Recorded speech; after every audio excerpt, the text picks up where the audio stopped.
హరి ఓం.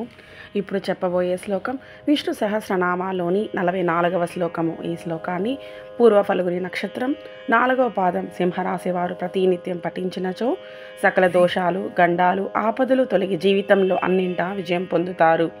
పూర్వ ఫల్గుని 1, 2, 3, 4 పాదాలు సింహరాశికి చెందుతాయి. పూర్వ ఫల్గుని నక్షత్రాధిపతి శుక్రుడు. గణము మానవ గణము. శ్లోకము వైకుంఠ పురుష ప్రాణః ప్రాణద ప్రణవ పృతుః హిరణ్యగర్భ శత్రుఘ్నో వ్యాప్తో వాయురధోక్షజః.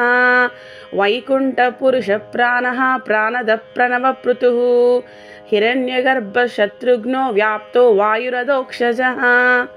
వైకుంఠః పురుషః ప్రాణః ప్రాణదః ప్రణవః పృతుః హిరణ్యగర్భః శత్రుఘ్నః వ్యాప్తః వాయుః అధోక్షజః.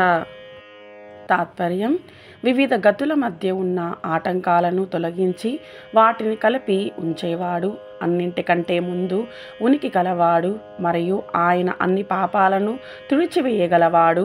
ప్రతి జీవిలోనూ లేక శరీరంలోనూ క్షేత్రజ్ఞుని అంటే ప్రాణశక్తి రూపంలో నివసిస్తున్నవాడు, సృష్టిలో ప్రాణములిచ్చువాడు మరియు ప్రళయమున ప్రాణములు తీయువాడు, ఓంకార శబ్దంతో జీవులచే ప్రార్థించబడువాడు లేదా నమస్కరించబడువాడు, విశ్వంగా వ్యాపించినవాడు, తేజస్సుతో కూడిన బ్రహ్మాండాన్ని తన యందు దాల్చినవాడు, శత్రువులను నశింపజేయువాడు, వ్యాపించి ఉన్నవాడు, సుగంధుడు లేదా అంతటా వ్యాపించి చరించేవాడు, క్షీణత లేనివాడు శ్రీమన్నారాయణుడు.